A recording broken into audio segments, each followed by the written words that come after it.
श्री लाकडी घाणातील सर्व प्रकारचे तेल तयार करून मिळण्याचे एकमेव ठिकाण जुनी माळी गल्ली खंडेराव मंदिराजवळ येवला। श्री लाकडी घाणा तेल संपर्क सुमित गायकवाड 9421096253।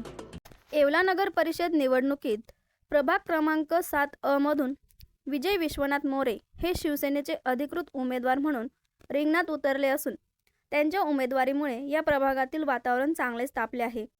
स्थानिक पातळीवर तरुणांमध्ये आणि त्यांना मिळणारा प्रतिसाद पाहता ही निवडणूक अधिकच रंगतदार होणार यात शंका नाही। त्यांनी दिलेल्या विशेष मुलाखतीत त्यांनी आपल्या कामकाजाचा दृष्टिकोन, प्रभागातील प्रमुख समस्या आणि विकास आराखडा याबद्दल स्पष्टपणे भूमिका मांडली आहे। बघा तर आता तेज9 न्यूजवर खास विशेष मुलाखत। आज प्रचाराचा शेवटचा दिवस आहे, निवडणुकीची रणधुमाळी सुरू झाली आहे। तुम्ही पहिल्यांदा आज नगरपालिकेच्या रणसंग्रामात उतरला आहे।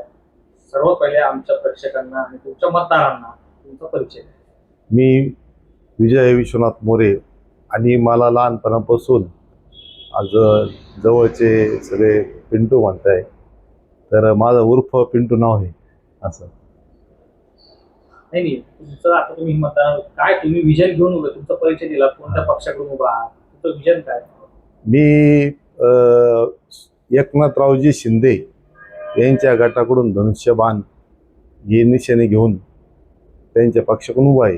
आणि आमचं विजन असं आहे की गेले 20-25 वर्ष झाले येवला शहर आणि येवलेचे जे कामं आहे ते कोणत्याही प्रकारचे असे पक्के कामं झालेले नाही किंवा ते सुद्धा खात्री देऊ शकत नाही का आम्ही असे पक्के कामं केलेले। त्याच्यामध्ये सगळ्यात महत्त्वाचा मुद्दा आहे पाणी। तर पाण्यामध्ये मुद्दा असा आहे की आपण एक टाइम जेवण नाही करू शकत, म्हणजे केलं नाही तर दाखवू शकतं, पण पाणी स्वच्छ आणि चांगलं पाणी भेटलं तर आरोग्यही चांगलं असतं। तर त्या पाण्यावर महत्त्वाचा मुद्दा आहे, आमचं ते काम करायचं आहे असं। तुम्ही आता कुठल्या प्रभागातून निवडणूक लढवता आणि काय तुमचे चिन्ह आहे?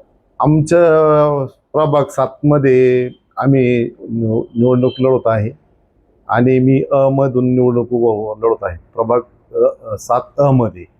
आणि आम्हाला सगळ्यात महत्त्वाचे जे 4-5 मुद्दे त्या मुद्द्यावरच निवडणूक लढवायची आणि ते कामं 100% करायचे आणि खात्रीशीर करायचे। कुठले ते 4-5 मुद्दे आहेत की त्याच्यावर मुद्दे आता तुम्हाला सांगतो। पाण्याचा मुद्दा तर आहेच, त्याच्यानंतर दुसरा मुद्दा आहे इलेक्ट्रिक लाईटचा, तुमचे जे स्ट्रीट लाईट पाहिजे, रात्री चोर वगैरे अशा काही गोष्टी। त्याच्यानंतर असे रस्त्याचा मुद्दा आहे, रस्ते निकृष्ट दर्जाचे रस्ते झालेले पूर्वी। तुम्ही ज्या प्रभागातून निवडणूक लढवताय तो पारेगाव म्हणजे काही गावाच्या लगत आहे, नवीन वसाहती वाढल्या, तर नवीन वसाहतीसाठी काय करणार? नवीन वसाहतीसाठी ह्या गोष्टी पाहिजेच ना, गटर असेल, पाणी असेल, रस्ते असतील, स्ट्रीट लाईट असेल, 3 फेज लाईट खूप महत्त्वाची। कारण की 3 फेज लाईट नसल्यामुळे लोक समजा एखाद्या कॉलनीमध्ये पाणी सोडलं आणि सोडल्यानंतर सगळे बटन दाबतं, पूर्ण लोड त्या इलेक्ट्रिक याच्यावर येतो, त्या डीपीवर, आणि काही मोटरी जळून जातात। विजेचं समस्येसाठी काही अजून डीपी वाढवणार कसं? हो, डीपी वाढवणार। त्याच्यानंतर सगळ्यात महत्त्वाचा मुद्दा आहे का 3 फेज लाईट करणार। 3 फेज लाईट खूप महत्त्वाची, त्याच्यामुळे ते सगळं कव्हर करून आणि लोकांची मोटरी जळणार नाही, लोकांचे हाल होणार नाही। एक तर लोक काही मोलमजुरी करणारे जनता आहे, काही 9ला ड्युटीला जाणारी जनता आहे, काही 11 वाजता जाणारी, अशा अनेक म्हणजे समस्या ज्या आहे तर त्या वारंवार तशाच आहे। अशी समस्या मोकळी झाली नाही। आता मूळ मुद्दा असा आहे का पारेगाव रोड जो आहे तो 18 मीटर रोड आहे। PWDच्या जे नियमावली किंवा त्यांचं मोजनमाप आहे त्याच्यामध्ये 18 मीटर रोड येतो आणि तो 18 मीटर असल्यामुळे तो कमीत कमी आणि जास्तीत जास्त 11 मीटर झाला पाहिजे। आलं का लक्षात?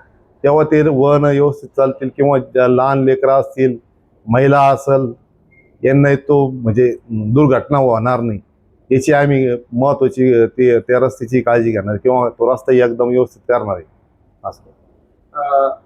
मतदार जे आहेत ते तुमच्या प्रभागाचे मतदार त्यांनी तुम्हाला का निवडून द्यावं बरं?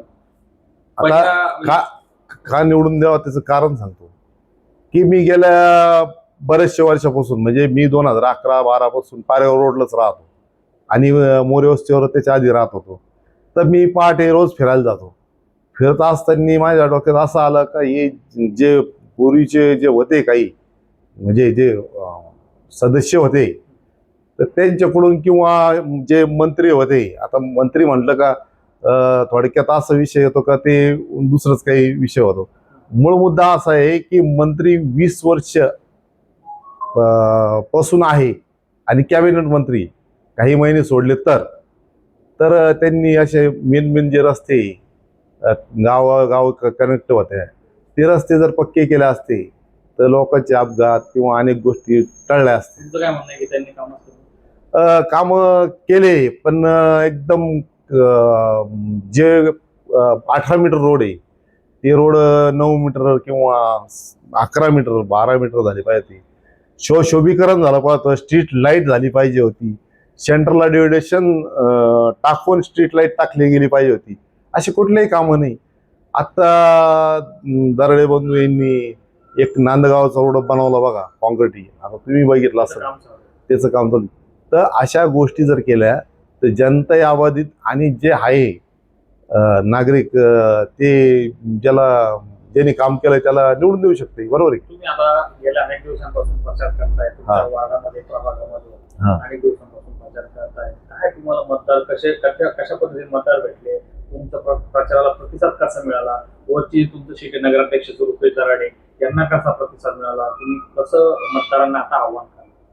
आम्ही आव्हान एकच केलेलं आहे जनतेला की मागे कामं केलेली नाही किंवा काही आता ज्यांच्याकडं सगळ्या काही गोष्टी मशिनरी असेल किंवा मंत्र्यांचे एकदम जवळ घनिष्ठ संबंध असेल, अनेक अशा सगळ्या गोष्टी, असं एकही गोष्ट नाही त्यांच्याकडं की ते काम करू शकत नाही आणि त्या लोकांनी लक्ष दिलेलं नाही.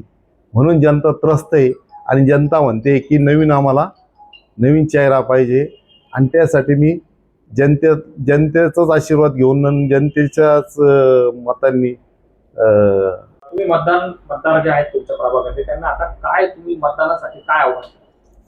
मी आव्हान असं कारण मी विजय विश्वनाथ मोरे जनतेला असं आव्हान करतो की सकाळी 7 वाजता उद्या मतदान चालू होणार आहे. तरी सर्व जनतेने धनुष्यबाण या निशाणी बटन दाबून आमच्या पॅनलचे सर्व उमेदवार त्यांना विजयी करावा आणि आशीर्वाद द्यावा मतदानाच्या रूपाने.